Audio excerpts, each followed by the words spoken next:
कहानी की शुरुआत में हम अपने हीरो ये चैंग को देखते हैं जो कि एक एलेक्सर पिल रिफाइन कर रहा था ताकि वो जल्द से जल्द एक इमोर्टल बन सके।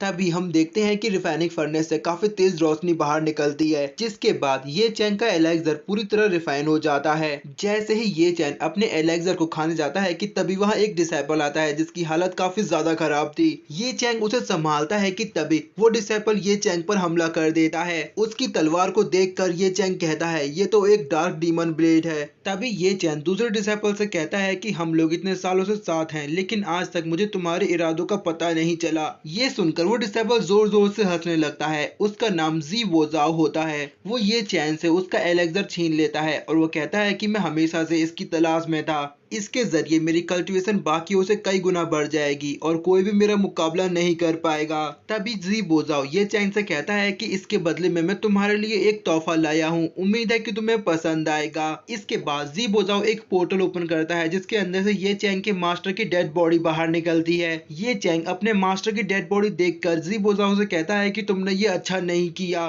तभी वहां पर और भी पोर्टल ओपन होते हैं जिसके अंदर से इविल सेक्ट के डिसेबल्स निकलकर ये चैंग को घेर लेते हैं। जिसके बाद जी बोजाओ कहता है इमोर्टल एलेक्सर मेरे पास है, तुम सभी लोग ये चैंग को खत्म कर सकते हो। उसके इतना कहते ही उसके हाथ में रखा एलेक्सर ब्लास्ट हो जाता है, जो देखकर जी बोजाओ काफी गुस्से में आ जाता है और वो अपनी तलवार बाहर निकाल कर कहता है कि तुम्हारी हिम्मत कैसे हुई मुझे बेवकूफ बनाने की। वो ये चैंग पर हमला करता है और कहता है कि एलेक्सर मुझे दे दो, लेकिन ये चैंग अपने एक ही हमले में जी बोजाओ को काफी दूर फेंक देता है, जो देखकर बाकी सभी डिसेबल भी ये चैंग पर हमला करने लगते हैं। लेकिन ये चैंग उन सभी डिसेबल से भी काफी ज्यादा स्ट्रॉन्ग था। वो सभी मिलकर भी ये चैंग को खरोंच भी नहीं पहुंचा पाते, जबकि ये चैंग एक एक करके उन सभी को आसानी से हरा रहा था। लेकिन फाइट के दौरान एक लेडी ये चैंग से एलेक्सर चुरा लेती है और वो कहती है कि अब ये मेरे पास है, ये मेरा है। इतना कहते ही वो उस एलेक्सर को खाने जाती है कि तभी इविल सेक्ट का एक दूसरा मास्टर उसे मार देता है, जिसके बाद वो उस एलेक्सर को छीन लेता है और वो कहता है कि ये एलेक्सर सिर्फ मेरा है। और जब वो उसे गौर से देखता है तो उसे पता चलता है कि ये भी असली एलेक्सर नहीं है। अब ये देखकर तो उस इविल मास्टर को भी काफी ज्यादा गुस्सा आता है और वो ये चैंग पर हमला करता है, लेकिन तभी ये चैंग अपना इमोर्टल एलेक्सर खा लेता है। जिसके बाद ये चैंग की बॉडी से इतनी तेज ऑरा निकलता है कि आसपास मौजूद सभी इविल मास्टर उसके ऑरा से खत्म होने लगते हैं। लेकिन तभी अचानक ये चैंग की दिल की धड़कन बहुत तेज हो जाती है, उसे काफी तेज दर्द होने लगता है। तभी आसमान में एक पोर्टल ओपन होता है जिसके अंदर से ये चैंग पर बहुत सारी बिजलियां गिरने लगती हैं। ये चैंग उनसे बचने की कोशिश करता है। तभी वहां पर एक गॉड लाइक एंटिटी आता है जो ये चैंग को अपनी जंजीर में जकड़ लेता है। जिसके बाद हम देखते हैं कि उस जगह पर एक जोरदार धमाका होता है और हमारा ये सीन यहीं पर कट हो जाता है। इसके बाद हम देखते हैं कि ये चैन धीरे धीरे अपनी आंखें खोलता है। तभी उसे अपने आसपास किसी के रोने की आवाज सुनाई देती है। ये चैंग जैसे ही आसपास देखता है तो वहां पर खड़ी एक लड़की कहती है कि यंग मास्टर जिंदा हैं। ये देखकर वो लड़कियां अपने मास्टर के पास जाती हैं और उन्हें बताती हैं कि यंग मास्टर अभी जिंदा हैं। ये सब सुनकर ये चैंग को कुछ भी समझ नहीं आता कि आखिर यहाँ क्या चल रहा है। तभी ये चैंग खुद को देखता है और वो कहता है कि मैं कहाँ पर हूँ,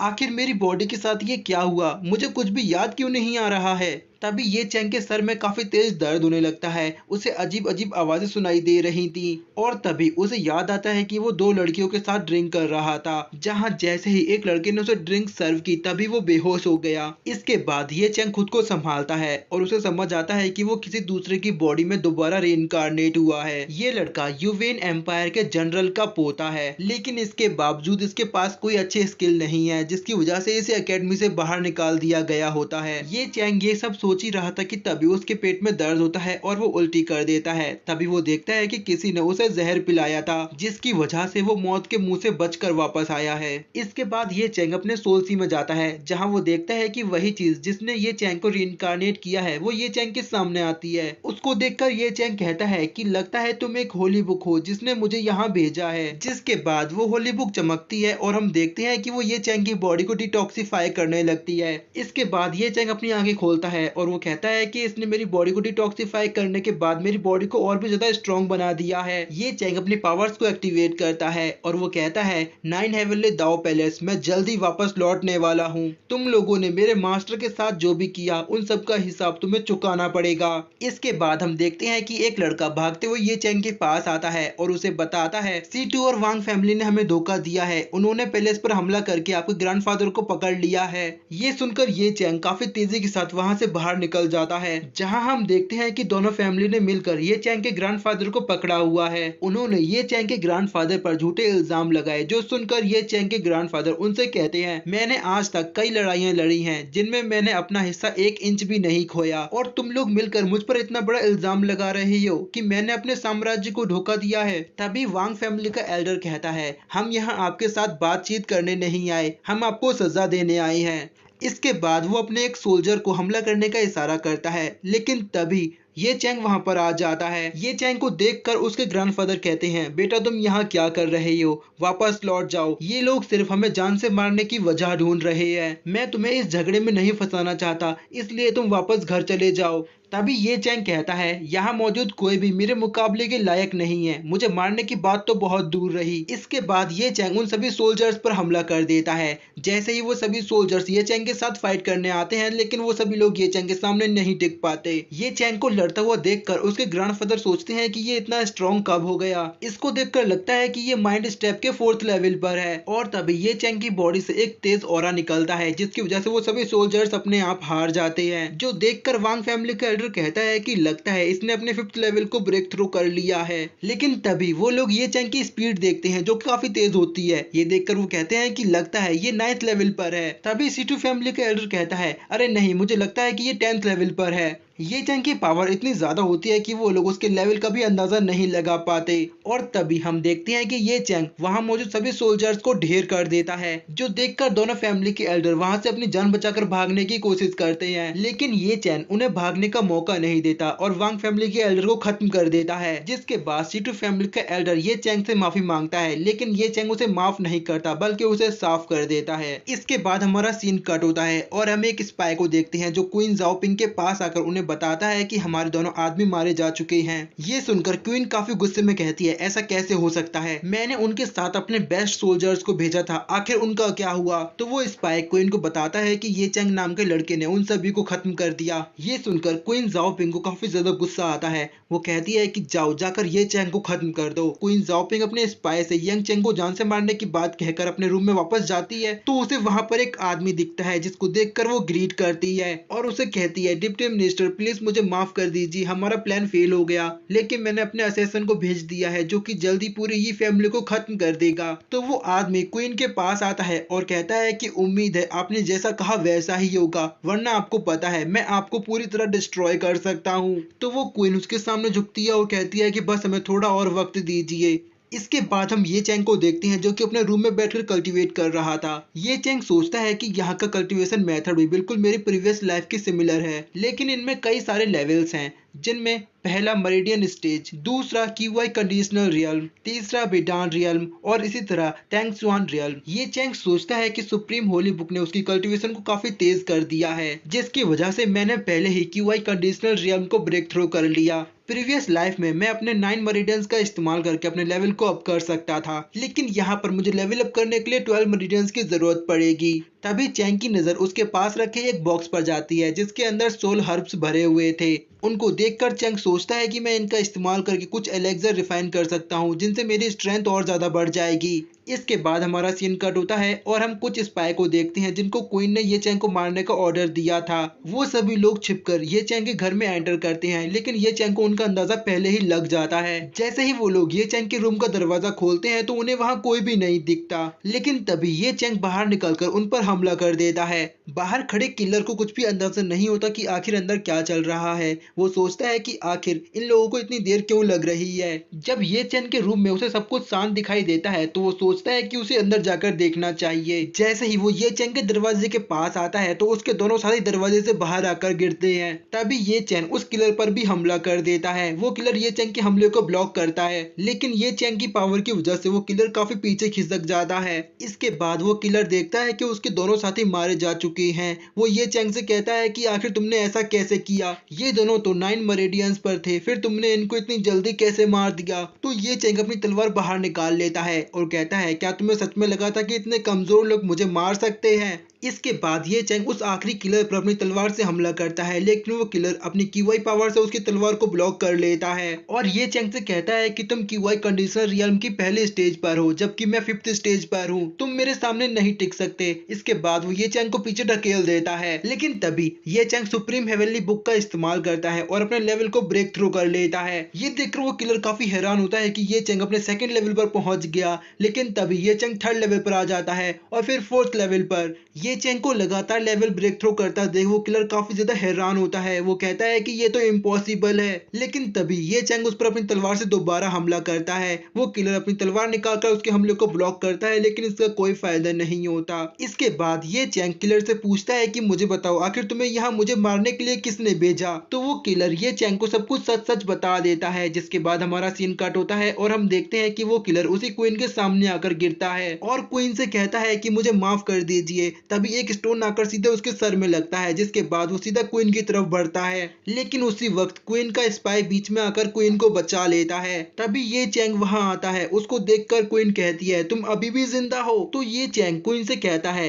क्या करें, आपके इन बेकार असेसन में इतना दम ही नहीं था कि वो मुझे मार सके। तो क्वीन उसे कहती है तुमने यहाँ आकर बहुत बड़ी गलती की है। इसके बाद क्वीन अपने स्पाई से कहती है जाओ जाकर इसे खत्म करो। इसके बाद हम देखते हैं कि उस स्पाई और ये चैंग के पीछे काफी अच्छी फाइट शुरू हो जाती है। ये चैंग तो स्ट्रांग होता ही है, लेकिन वो स्पाई भी कम नहीं होता। वो ये चैंग को काफी अच्छी टक्कर दे रहा था। तभी ये चैंग स्पाई को एक जोरदार किक मारता है, जिससे वो रूम से बाहर जा गिरता है। स्पाई को महसूस होता है कि ये चैंग के पास कुछ तो अलग पावर है। ये चैंग जैसे ही स्पाई के पास आता है तो वो स्पाई अपने मिस्टिक फायर हुक का इस्तेमाल करता है, जिसकी वजह से ये चैंग पर बहुत सारे पत्थर हमला करने लगते हैं, लेकिन ये चैंग उन सभी को काफी आसानी से रोक लेता है। जिसके बाद वो मौका पाकर उस स्पाई पर अपनी तलवार से जोरदार वार करता है, लेकिन वो स्पाई काफी तेज होता है, वो उसके हमले को डॉज कर लेता है। इसके बाद ये चैंग खड़ा होता है और वो भी उन पत्थरों से उस स्पाई पर हमला करता है, लेकिन वो स्पाई उन सभी पत्थरों को डॉज करके सीधा ये चैंग पर हमला करता है, लेकिन अभी भी ये चैंग उसे काफी आसानी से पीछे ढकेलने में कामयाब हो जाता है।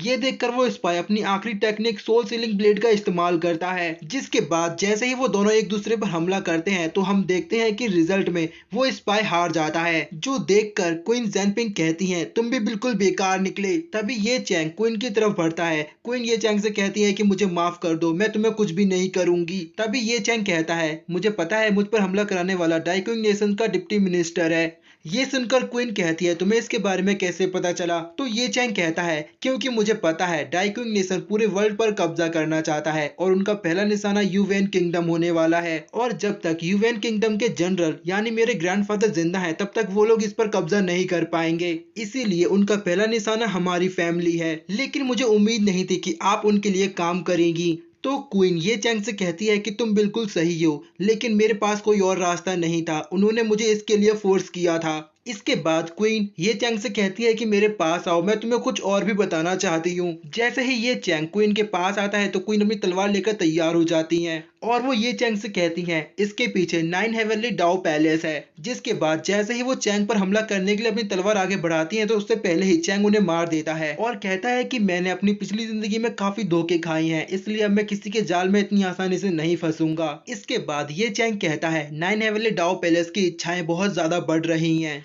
इसमें कोई शक नहीं है कि उनका पहला निशाना यूवेन किंगडम है। क्वीन धोखे से ये चैंग को मारने की कोशिश करती है, लेकिन उससे पहले ही चैंग क्वीन ज़ेनपिंग को खत्म कर देता है। अब एपिसोड की स्टार्टिंग में हम देखते हैं कि चैंग जंगल में कुछ हर्ब्स को इकट्ठा कर रहा था ताकि वो उनका इस्तेमाल करके अपने लिए कुछ पिल्स रिफाइन कर सके। तभी ये चैंग को अपने सामने एक तालाब दिखाई देता है। तालाब को देखकर ये चैंग अपने सारे कपड़े उतार कर उसमें डुबकी लगाता है। वो सोचता है कि तालाब के अंदर वाले हर्ब्स पिल रिफाइनिंग के लिए सबसे अच्छे रहेंगे। वो तालाब के बिल्कुल डीप में जाता है जहाँ उसे एक चमकदार चीज दिखाई देती है। जैसे ही चैंग उसे पकड़ने के लिए अपना हाथ आगे बढ़ाता है तो वो चीज चैंग से बचने की कोशिश करती है। ये देखकर चैंग को भी गुस्सा आ जाता है और वो उस चीज को पकड़ने के लिए उसके पीछे लग जाता है, जिसकी वजह से चैंग उसको पकड़ने के चक्कर में तालाब के और भी ज्यादा अंदर चला जाता है, जहाँ पर एक जायंट प्लांट चैंग के ऊपर हमला कर देता है, लेकिन चैंग उसके हमले से बाल बाल बचता है। जहाँ उस प्लांट को देखकर चैंग कहता है कि इसके मुंह में रखा हुआ पर्ल काफी ज्यादा कीमती है, अगर मैंने उसको हासिल कर लिया तो मैं उसको रिफाइन करके एक पावरफुल मेडिसिन बना सकता हूँ। इसके बाद चैंग अपनी पावर का इस्तेमाल करके उस प्लांट पर हमला करता है, लेकिन वो प्लांट चैंग के हमले को डॉज कर लेता है।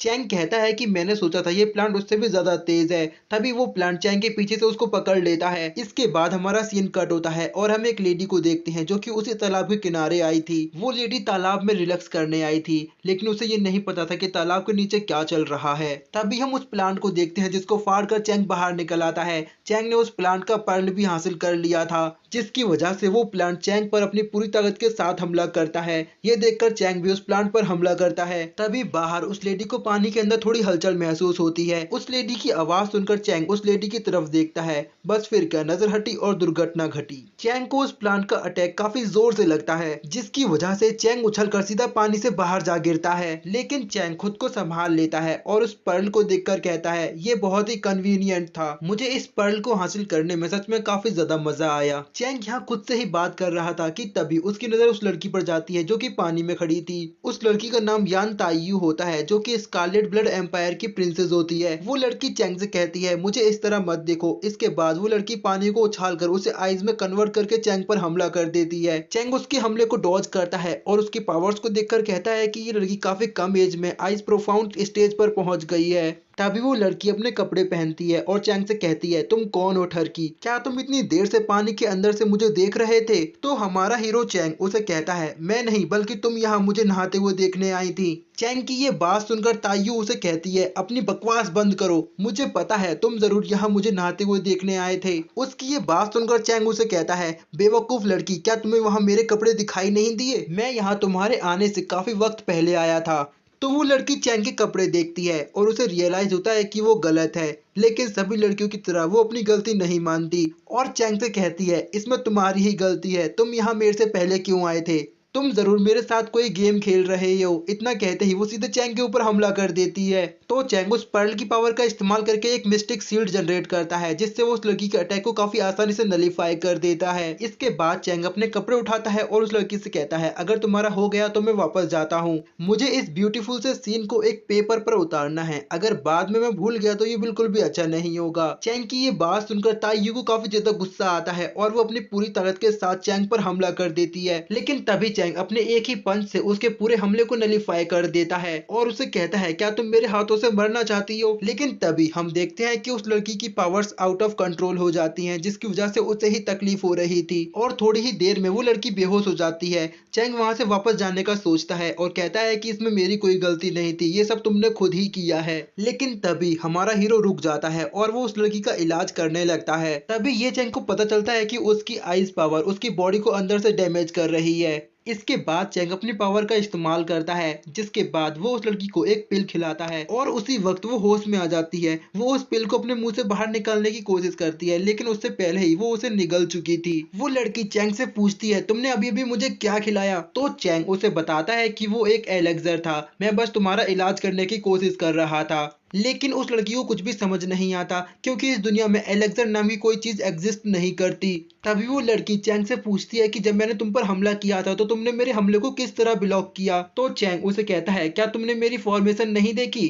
तो वो लड़की कहती है, मुझे नहीं पता ये फॉर्मेशन क्या होती है। तो चैंग को समझ आता है कि इस दुनिया में अभी तक एलेक्सर और फॉर्मेशन जैसी चीजें एग्जिस्ट नहीं करती। इसका मतलब कि मैं इस दुनिया में एल्केमिंग और फॉर्मेशन का जीनियस हूँ और मैं अपनी इन दोनों स्किल का इस्तेमाल करके पूरी दुनिया में फेमस हो सकता हूँ। तभी वो लड़की चैंग से पूछती है, तुम इस तरह क्यों मुस्कुरा रहे हो? तो चैंग उस लड़की से कहता है कि कोई खास बात नहीं, और तुम मेरे उस एलेक्सर को कंपेंसेशन के रूप में रख सकती हो, मुझे अभी जाना होगा। तो वो लड़की चैंग के पास आती है और उसका दोबारा शुक्रिया अदा करती है, क्योंकि चैंग के एलेक्सर की वजह से उसकी बॉडी में मौजूद टॉक्सिन खत्म हो गया था। साथ ही प्रिंसेस ताइयू चैंग से अपने बर्ताव के लिए माफी मांगती है। तभी वहां पर प्रिंसेस ताइयू को बुलाने एक लड़की आती है, जिसको देखकर वो चैंग को पानी में फेंक देती है और वो वहां से जाते हुए चैंग से कहती है, मैं तुमसे दोबारा मिलूंगी। उसको देखकर चैंग मुस्कुराता है। इसके बाद हमारा सीन कट होता है और हम देखते हैं कि चैंग ने अपने लिए कुछ मेडिसिन बनाई थी। चैंग कहता है, इनका इस्तेमाल करके मेरी पुरानी इंजरीज जल्दी हील होंगी, लेकिन मुझे अभी भी इनसे ज्यादा बेहतर एलेक्सर की जरूरत है।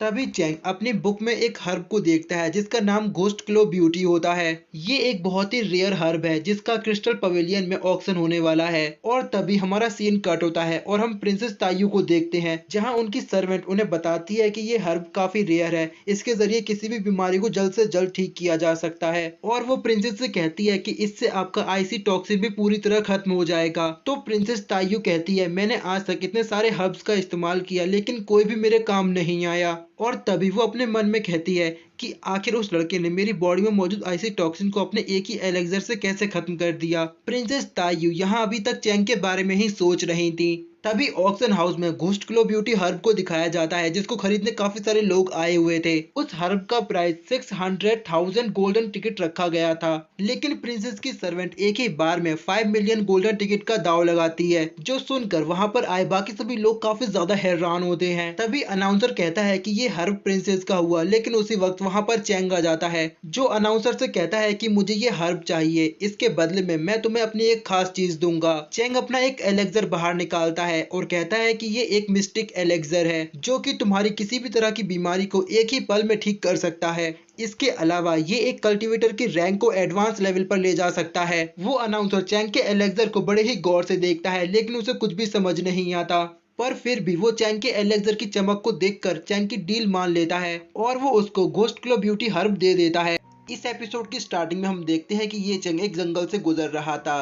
तभी हम प्रिंसेस तायू को देखते हैं जो कि ये चैंग का पीछा कर रही थी। प्रिंसेस तायू की सर्वेंट उससे पूछती है कि आखिर आप इस आदमी का पीछा क्यों कर रही हैं? तो प्रिंसेस तायू कहती है कि मैं देखना चाहती हूँ ये घोस्ट क्लो ब्यूटी का इस्तेमाल करके किस तरह की मेडिसिन बना सकता है। तभी हम ये चैंग को देखते हैं जिसे कुछ महसूस होता है। वो कहता है कि आप लोग बाहर आ सकते हैं, आपको इस तरह मेरा पीछा करने की जरूरत नहीं है, आपको जो भी चाहिए आप सीधा आकर मुझसे पूछ सकते हैं। ये सुनते ही प्रिंसेस की सर्वेंट बाहर निकलने लगती है, लेकिन तभी प्रिंसेस उसे रोक देती है और कहती है कि ये हमें बाहर निकलने के लिए बेवकूफ बना रहा है, उसने अभी तक हमें नहीं देखा, तुम बस बिल्कुल शांत रहो और उस पर नजर रखो। प्रिंसेस तायू के बाहर ना आने पर चैंग जोर से कहता है अच्छा तो यहाँ कोई नहीं है, वैसे भी मुझे बहुत देर हो रही थी, मुझे घर जाकर नहाना है और फिर मुझे उस लड़की की तस्वीर भी पूरी करनी है जिसको मैंने सुबह देखा था। ये चैंग की इस बात को सुनकर प्रिंसेस तायू को काफी ज्यादा गुस्सा आता है। वो कहती है मैं इस लड़के को नहीं छोड़ूंगी। तभी उनकी सर्वेंट पूछती है प्रिंसेस क्या आप इस लड़के को पहले से जानती हैं? तो प्रिंसेस हड़बड़ाते हुए कहती है मुझे नहीं पता, मैं नहीं जानती।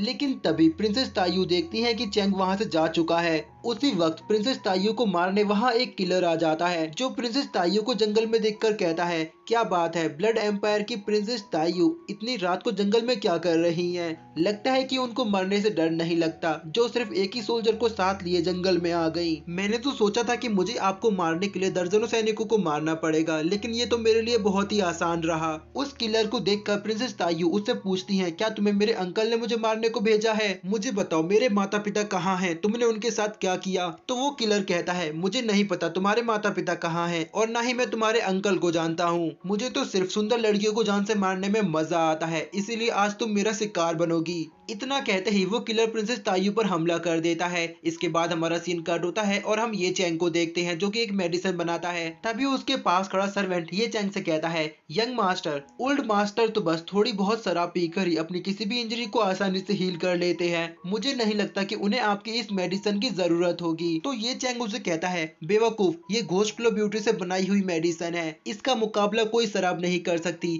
ये क्यूआई लेवल को बढ़ाता है, इसके साथ ये बॉडी की स्ट्रेंथ को भी कई गुना बढ़ा देता है, इसे ले जाओ और मेरे ग्रैंडपा को ले जाकर पिला दो। ये चैंग के इतना कहते ही वो सर्वेंट उस मेडिसिन को उसके ग्रैंडपा के पास ले जाता है। तभी हम देखते हैं कि वहाँ पर प्रिंसेस तायू काफी ज्यादा गंभीर हालत में आकर गिरती है। प्रिंसेस तायू की सोल्जर भी काफी ज्यादा इंजर्ड थी जिसकी वजह से वो बेहोश हो जाती है। तभी वो किलर ये चैंग के सामने आता है और कहता है कि प्रिंसेस तायू को मुझे दे दो, जिसके बदले में मैं तुम्हारी जान बख्श दूंगा, वरना प्रिंसेस तायू के साथ आज तुम भी यहाँ मारे जाओगे। उस किलर की ये बात सुनकर चैंग प्रिंसेस तायू को एक पत्थर के पास बिठाकर अपनी तलवार बाहर निकाल लेता है और कहता है अगर तुम में हिम्मत है तो मुझे मार कर दिखाओ। चैंग की ये बात सुनते ही वो किलर सीधा चैंग पर हमला कर देता है, लेकिन चैंग अपनी स्वॉर्ड के जरिए उस किलर का अच्छी तरह मुकाबला करता है। वो किलर चैंग को घायल करने के लिए हर मुमकिन हमला करता है, लेकिन चैंग उसके सभी हमलों को बहुत आसानी से डॉज कर लेता है। इसके अलावा चैंग उस किलर को बार बार पीछे ढकेलने में कामयाब हो जाता है चैंग की स्ट्रेंथ को देखकर वो किलर काफी हैरान होता है। वो चैंग से कहता है, मैंने सोचा था तुम मुझसे ज्यादा स्ट्रॉन्ग हो। इसके बाद वो अपनी सारे ऑरा को रिलीज करता है और एक बीस्ट की तरह पोजीशन लेकर चैंग पर अपनी पूरी स्पीड के साथ हमला करता है। चैंग उसको रोकने के लिए अपनी तलवार से बहुत सारे हमले करता है, लेकिन वो आदमी काफी ज्यादा तेज होता है। वो चैंग के सभी हमलों को बहुत आसानी से डॉज कर लेता है। ये देखकर चैंग को समझ नहीं आता कि आखिर अब वो क्या करे। चैंग को काफी ज्यादा गुस्सा आता है और तभी वो अपने सोल सी में जाता है, जहाँ उसके सामने होली स्पिरिट बुक आती है। होली स्पिरिट बुक से एक स्पेल पड़ता है, जिसके बाद रियल वर्ल्ड में हम देखते हैं कि चैंग की बॉडी से काफी तेज ऑरा निकलने लगता है। चैंग के ऑरा को देखकर वो किलर कहता है, अचानक से इस लड़की का ऑरा इतना ज्यादा स्ट्रॉन्ग कैसे हो गया। ऐसा महसूस होता है कि अचानक से इसके अंदर दो लोगों की पावर्स आ चुकी हैं। तभी हम चैंग को देखते हैं, जिसकी आंखें अभी भी बंद थी, लेकिन चैंग के सेंसेस काफी ज्यादा तेज हो गए थे। जैसे ही वो किलर चैंग पर हमला करता है तो चैंग अपनी शॉर्ट एनर्जी से उसको हवा में ही रोक देता है। चैंग का ये हमला इतना स्ट्रॉन्ग होता है कि उसकी एनर्जी दूर तक देखी जा सकती थी। तभी चैंग के ग्रैंडपा उस एनर्जी को देखते हैं और वो चैंग को खतरे में महसूस करके भागते हुए सीधा चैंग के पास आते हैं। इधर हम देखते हैं कि वो किलर अभी भी चैंग की एनर्जी में फंसा हुआ था। वो ना तो पीछे जा पा रहा था और ना ही चैंग पर हमला कर पा रहा था। वो चैंग से पूछता है कि आखिर तुम ऐसा कैसे कर पा रहे हो। तभी प्रिंसेस तायू अपनी आंखें खोलती हैं और वो देखती है कि चैंग ने उस किलर को फंसा कर रखा है। चैंग धीरे धीरे करके उस किलर की सारी एनर्जी को अपने अंदर एब्जॉर्ब कर रहा था। वो किलर चैंग के सामने हाथ जोड़ता है और कहता है, मुझे माफ कर दो, मैं आगे से ऐसा कभी नहीं करूंगा। तो चैंग उस किलर पर हमला करता है और कहता है, तुम पहले से ही एक मोर्टल हो और तुमने मेरे पैलेस में आकर बहुत बड़ी गलती की है। तभी हम प्रिंसेस तायू को देखते हैं, जो पूरी तरह होश में आ चुकी थी। वो चैंग की एनर्जी को देखकर काफी ज्यादा हैरान होती है। वो चैंग की स्वॉर्ड देखकर कहती है, ये तलवार डेनड्रियम से ऊपर की लगती है। तभी चैंग काफी ज्यादा गुस्से में कहता है, ये एनर्जी 9 हेवनली दाओ पैलेस की है। ये लोग मुझे बहुत ज्यादा गुस्सा दिलाते हैं। लेकिन तभी चैंग खुद को शांत करता है और वो प्रिंसेस तायू और प्रिंसेस तायू की सर्वेंट को उठाकर मरहम पट्टी करने के लिए ले जाता है। तभी चैंग के ग्रैंडपा वहां आते हैं, जो अपने सर्वेंट से कहते हैं, लगता है कि चैंग अब काफी ज्यादा स्ट्रॉन्ग हो गया है। तभी वो सर्वेंट कहता है, यंग मास्टर अब पहले से बिल्कुल बदल चुके हैं। ऐसा लगता है कि वो फ्यूचर में आपकी जगह हमारे नए जनरल बनेंगे। सर्वेंट की ये बात सुनकर चैंग के ग्रैंडपा एक स्माइल देते हैं। इसके बाद हमारा सीन कट होता है और हम सीधे नाइट में देखते हैं। चैंग के ग्रैंडपा उससे मिलने के लिए उसके रूम में जा रहे थे। तभी उन्हें एक लड़की की आवाज सुनाई देती है। ये आवाज प्रिंसेस तायू की होती है, जो चैंग से कहती है, तुम मेरे कपड़े क्यों उतार रहे हो। ये सुनकर चैंग के ग्रैंडपा काफी शॉक होते हैं और वो दरवाजे के पास जाकर उनकी बातें सुनने लगते हैं। तो चैंग प्रिंसेस तायू से कहता है, मुझे तुम्हारी बॉडी पर निडल थेरेपी करनी है, जिसके लिए तुम्हें अपने कपड़े निकालने पड़ेंगे। तो प्रिंसेस तायू कहती है, मैंने कभी इस थेरेपी के बारे में नहीं सुना। इधर हम चैंग के ग्रैंडपा को देखते हैं, जो एक स्माइल देते हैं और चैंग के रूम के बाहर से ही लौट जाते हैं। तभी हम प्रिंसेस तायू को देखते हैं, जो चैंग से पूछती है, मेरी सर्वेंट ठीक तो है ना। तो चैंग उसे कहता है कि ये बिल्कुल ठीक है, इसे बस थोड़ी सी चोट लगी है, जिसकी वजह से ये बेहोश है। इसके बाद चैंग प्रिंसेस तायू के पास आता है और उसकी पीठ पर निडल थेरेपी शुरू करता है। चैंग प्रिंसेस तायू से पूछता है कि 9 हेवनली दाओ पैलेस तुम्हारे पीछे क्यों पड़ा है। तो प्रिंसेस तायू कहती है कि मैं ब्लड एम्पायर की इकलौती प्रिंसेस हूँ। वो लोग मेरा इस्तेमाल करके हमारा तख्त पलट करना चाहते हैं। ये सब जरूर मेरे अंकल करा रहे होंगे। मुझे पूरा यकीन है उन्होंने ही इस किलर को मुझे मारने को भेजा होगा। प्रिंसेस तायू की ये बात सुनकर चैंग सोचता है, क्लाउड कॉन्टिनेंट और तियान युआन कॉन्टिनेंट दोनों के पास 9 हेवनली दाओ पैलेस का कॉन्टैक्ट है और 9 हेवनली दाओ पैलेस इनके लिए काम कर रहा है, लेकिन वो तो किसी के लिए भी काम नहीं करता। अगर ये तीनों कॉन्टिनेंट एक दूसरे के साथ मिल चुके हैं तो उनकी पावर कई गुना बढ़ चुकी होगी। तभी प्रिंसेस तायू चैंग से पूछती है, तुम क्या सोच रहे हो। तभी चैंग खड़ा होता है और कहता है कि तुम्हारी थेरेपी पूरी हो चुकी है, अब तुम अपने कपड़े पहन सकती हो। तो प्रिंसेस तायू कहती है, इतनी जल्दी, तुम्हें थोड़ा और करना चाहिए, मुझे इसमें अच्छा लग रहा था। तो चैंग प्रिंसेस तायू से कहता है, माफ करना लेकिन अब मैं और नहीं कर सकता। तो प्रिंसेस तायू चैंग से कहती है, जब तुम्हें सिर्फ मेरे शोल्डर पर निडल थेरेपी करनी थी तो तुमने मेरे कपड़े क्यों उतरवाए। ये सुनकर चैंग थोड़ा डर जाता है और पीछे हटने लगता है। तभी प्रिंसेस तायू अपनी आइस पावर का इस्तेमाल करके उस पर हमला कर देती है और वो चैंग को बहुत मारती है। इसके बाद हम देखते हैं कि चैंग अपने रूम से बाहर आकर गिरता है। प्रिंसेस तायू चैंग पर हमला करती है तो चैंग अपनी शील्ड का इस्तेमाल करता है और प्रिंसेस तायू से माफी मांगता है। चैंग प्रिंसेस तायू से कहता है, अब रुक भी जाओ वरना मुझे दोबारा तुम्हारा इलाज करना पड़ेगा। इधर हम चैंग के ग्रैंडपा को देखते हैं, जो कि प्रिंसेस तायू की चिल्लाने की आवाज को कुछ और ही समझ रहे थे। तभी प्रिंसेस तायू की सर्वेंट भी होश में आ जाती है और वो भी प्रिंसेस तायू को देखकर स्माइल करती है और इसी के साथ हमारा ये एपिसोड यहीं पर खत्म हो जाता है। एपिसोड की स्टार्टिंग में हम देखते हैं कि चैंग मार्केट के बीच अपना एक स्टॉल लगाकर बैठा हुआ था और वो पूरे स्टॉल में केवल एक ही एलेक्सर की बोतल बेच रहा था। चैंग अपना स्टॉल देखता है और कहता है कि मुझे यहाँ कुछ तो मिसिंग लग रहा है। तभी वो प्रिंसेस तायू की सर्वेंट से कहता है, चलो मेरे पैर दबाओ। तो ये सुनकर प्रिंसेस तायू की सर्वेंट कहती है, भला मैं तुम्हारे पैर क्यों दबाऊंगी। तो चैंग उसे कहता है, भूल मत, तुम्हारी प्रिंसेस ने कहा है तुम्हें मेरी सारी बातें माननी है और वैसे भी मैंने मुफ्त में तुम्हारा इलाज किया है तो तुम्हें मेरी बात माननी चाहिए। चैंग की ये बात सुनकर वो लड़की ना चाहते हुए भी चैंग के पैरों की मसाज करने लगती है। ये देखकर वहां से गुजरने वाले सभी लोग रुककर चैंग की तरफ देखने लगते हैं। वो लोग कहते हैं कि ये तो बड़ा ही अजीब स्टॉल है, यहाँ पर केवल एक ही मेडिसिन बिक रही है और वो भी इतनी महंगी। चैंग को उन लोगों की बातों से कोई फर्क नहीं पड़ता, वो आराम से अपनी मसाज करवाता है। तभी चैंग को एक जगह से किसी लेडी के रोने की आवाज सुनाई देती है। वो लेडी एक एल्केमिस्ट के पास मेडिसिन मांगने आई थी क्योंकि उसका बेटा बहुत ही ज्यादा बीमार था और उसके पास इतने पैसे नहीं होते कि वो उसका प्रॉपर इलाज करवा सके। वो एल्केमिस्ट उसके बेटे को देखता है और कहता है कि ये तो जल्द ही मरने वाला है और अगर तुम्हारे पास पैसे नहीं है तो तुम मेरे पास क्या करने आई हो।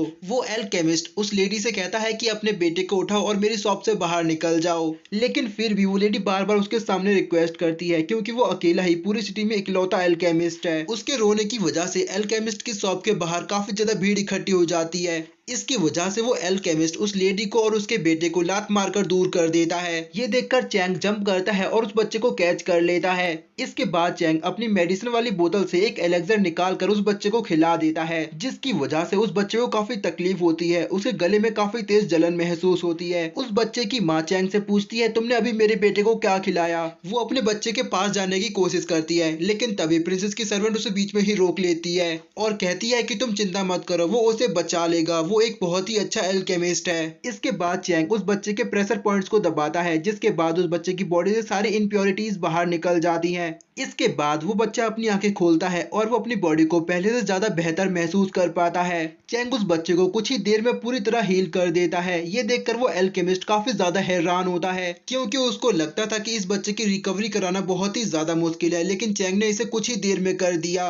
वहाँ मौजूद सभी लोग चैंग की तारीफ करते हैं और कहते हैं कि सच में ये एल्केमिस्ट तो बहुत ही ज्यादा टैलेंटेड है। इसकी बनाई मेडिसिन ने तो एक मरते हुए बच्चे को दोबारा रिकवर कर दिया। इसके बाद वो बच्चा अपनी माँ के पास जाता है। उसकी माँ अपने बच्चे को सही सलामत देखकर काफी ज्यादा खुश होती है। तभी हम उस एल्केमिस्ट को देखते हैं जो काफी गुस्से में चैंग की तरफ देखता है क्योंकि अब चैंग की वजह से उसकी एल्केमिस्ट शॉप जल्द ही बंद हो जाएगी। इसके बाद वो लेडी चैंग का शुक्रिया अदा करती है तो चैंग उसे कहता है, कोई बात नहीं, आगे से अपना ख्याल रखना। चैंग के काइंड बिहेवियर को देखकर और उसकी मेडिसिन की पावर को देखकर वहाँ मौजूद सभी लोग चैंग की तारीफ करते हैं। तभी वहाँ मौजूद एक आदमी कहता है, मुझे नहीं लगता कि अब ये लड़का ज्यादा देर तक जिंदा रहेगा। उसी वक्त हम देखते हैं कि वही एल्केमिस्ट अपने एक साथी के साथ चैंग के स्टॉल पर आता है और वो चैंग के एलेक्सर की बोतल को उठाकर कहता है, जरा देखो तो तुम्हारी मेडिसिन में कितना दम है। क्या तुम अपनी इस बेकार सी मेडिसिन को लेकर मेरी एल्केमिस्ट शॉप के साथ कंपटीशन करना चाहते हो। चैंग उसकी टेबल को तोड़कर कहता है, इस सिटी में केवल एक ही एल्केमिस्ट शॉप हो सकती है और वो है सिर्फ मेरी, इसलिए तुम्हारे पास जो भी मेडिसिन है वो सारी मेरे हवाले करो और यहाँ से चलते बनो। उस एल्केमिस्ट के बिहेवियर को देखकर प्रिंसेस की सर्वेंट फाइट के लिए तैयार हो जाती है। चैंग उसे रोकता है और उस एल्केमिस्ट से कहता है, अगर तुम अपनी शॉप बेच दो उसके बाद भी तुम मेरी सारी मेडिसिन नहीं खरीद सकते।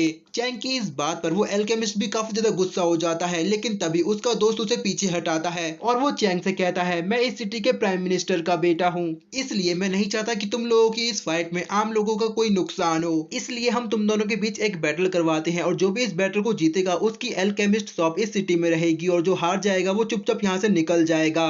प्राइम मिनिस्टर के बेटे का नाम चू फैंग है, इसलिए अब हम उसे चू फैंग कहेंगे। इसके बाद हमारा सीन कट होता है और हम चू फैंग के बनाए हुए बैटल अरीना को देखते हैं, जहां अरीना के एक तरफ चैंग बैठा हुआ था और दूसरी तरफ वही एल्केमिस्ट। प्रिंसेस की सर्वेंट चैंग से कहती है, इसमें बहुत ही खतरा है, अगर तुम इस कंपटीशन को जीत जाओ उसके बाद भी वो प्राइम मिनिस्टर का बेटा तुम पर कोई ना कोई इल्जाम लगा ही देगा। चैंग उसे कहता है, तुम चिंता मत करो, मेरे पास फुल प्रूफ प्लान है। इसके बाद सबसे पहले वो एल्केमिस्ट बैटल अरीना में आता है और वो सभी के सामने अपनी तारीफ करता है। वो सभी को बताता है कि वो कितना स्ट्रॉन्ग है और क्या क्या कर सकता है, पर चैंग को उसकी किसी बात से कोई फर्क नहीं पड़ता। इसके बाद चैंग भी अपनी तलवार उठाकर बैटल अरीना में आ जाता है। चैंग के अरीना में आते ही वो एल्केमिस्ट अपनी एनर्जी रिलीज करता है और चैंग को बताता है कि मैं की कंडीशनल के पीक पर हूँ। वो एल्केमिस्ट अपनी स्पीड का इस्तेमाल करके चैंग के चारों तरफ काफी तेजी के साथ घूमने लगता है, तो उसको देखकर चू फैंग कहता है, जब भी वो एल्केमिस्ट अपनी स्पीड की पीक पर आता है तो कोई इंसान उसे अपनी आंखों से देख भी नहीं सकता।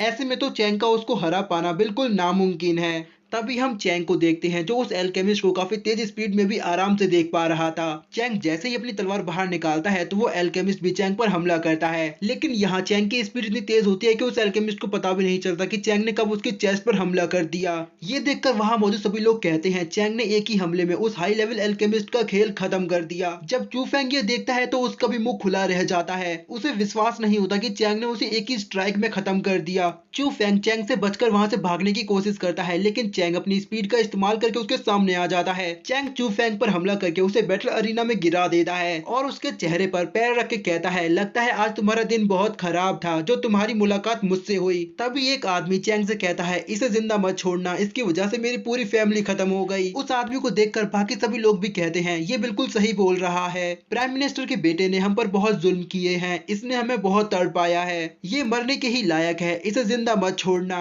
उन सभी लोगों की ये बात सुनकर चू फेंग खड़ा होता है और वो कहता है, तुम सभी लोग मरोगे, देखना मैं अपने फादर से तुम सभी की शिकायत करूंगा, तुम में से कोई भी जिंदा नहीं बचेगा। तभी चैंग चू फेंग को जमीन पर गिराता है और अपनी तलवार बाहर निकाल कर कहता है, तुमने अभी क्या कहा, जरा मेरे सामने दोबारा कहो। तो वो चैंग से कहता है, मेरे फादर एक मिनिस्टर हैं, अगर तुमने मुझे मारा तो वो तुम्हें जिंदा नहीं छोड़ेंगे। तो उसकी बात सुनकर चैंग कहता है, अरे मैं तो ये बात भूल ही गया था। चैंग को देखकर चू फेंग मुस्कुराता है, उसे लगता है कि चैंग को उसके फादर से डर लग रहा है, लेकिन तभी चैंग अपनी तलवार से उसका सर धड़ से अलग कर देता है। इसके बाद वो प्रिंसेस की सर्वेंट से कहता है, चलो हम लोग घर वापस चलते हैं, लेकिन तभी वहां पर दो सोल्जर्स आते हैं जो चैंग से कहते हैं कि आप हमारे साथ चलिए। इसके बाद हमारा सीन कट होता है और हम देखते हैं कि चैंग युवेन किंगडम के एम्परर से मिलता है। एम्परर चैंग की तारीफ करते हैं और कहते हैं कि तुम हमारी सिटी के फ्यूचर हो, तुम्हारा टैलेंट बिल्कुल एक्स्ट्रा ऑर्डिनरी है, मैं चाहता हूँ कि तुम हमेशा हमारी सिटी के लिए ही काम करो। तभी चैंग एम्परर से कहता है, तारीफ के लिए शुक्रिया, लेकिन आपको देखकर लगता है कि आप किसी सीरियस बीमारी से इन्फेक्टेड हैं। अगर आपने अभी ड्रिंक पीना बंद नहीं किया तो शायद 2 या 3 महीने बाद आप पानी पीने लायक भी नहीं रहेंगे। चैंग की ये बात सुनकर एम्परर अपनी ड्रिंक नीचे रखते हैं और उसे कहते हैं कि तुमने बिल्कुल सही कहा, मुझे दिल की एक ऐसी बीमारी है जिसका इलाज अभी तक नहीं मिला, लेकिन मुझे उम्मीद है कि तुम इसका इलाज कर सकते हो। तो चैंग एम्परर से कहता है कि मैं कोशिश जरूर करूंगा। इसके बाद हमारा सीन कट होता है और हम देखते हैं कि एम्परर ने चैंग के लिए काफी ज्यादा ट्रेजर भेजा था। तभी एक आदमी वहां एम्परर का फरमान पढ़कर सुनाता है, जिसमें एम्परर ने कहा था, चैंग हमारी सिटी का एक हाई लेवल एल्केमिस्ट है, इसलिए उसे हमारी सिटी का गॉड ऑफ एलेक्सर टाइटल दिया जाता है। इसके अलावा उसे 10,000 गोल्डन टाइल्स भी रिवॉर्ड के तौर पर दी जाती हैं। चैंग के ग्रैंडपा एम्परर का शुक्रिया अदा करते हैं। इसके बाद हमारा सीन कट होता है और हम देखते हैं कि चैंग अपने रूम में बैठकर कल्टीवेट कर रहा है और तभी हम चैंग के सोल सी में देखते हैं कि चैंग 9 फोल्ड इमोर्टलिटी की प्रैक्टिस कर रहा है और यहीं पर हमारा ये एपिसोड खत्म हो जाता है। तो दोस्तों ये कहानी है एक ऐसे लड़के की जो अचानक से एक फैंटेसी वर्ल्ड में रीइंकार्नेट हो जाता है, लेकिन वहां उसका कल्टीवेशन मेथड बाकी सभी लोगों से बिल्कुल डिफरेंट होता है, या हम ये भी कह सकते हैं कि हमारा मेन हीरो बिल्कुल इनविंसिबल है। अब बिना किसी और स्पॉइलर के हम कहानी की मेन स्टोरी पर चलते हैं।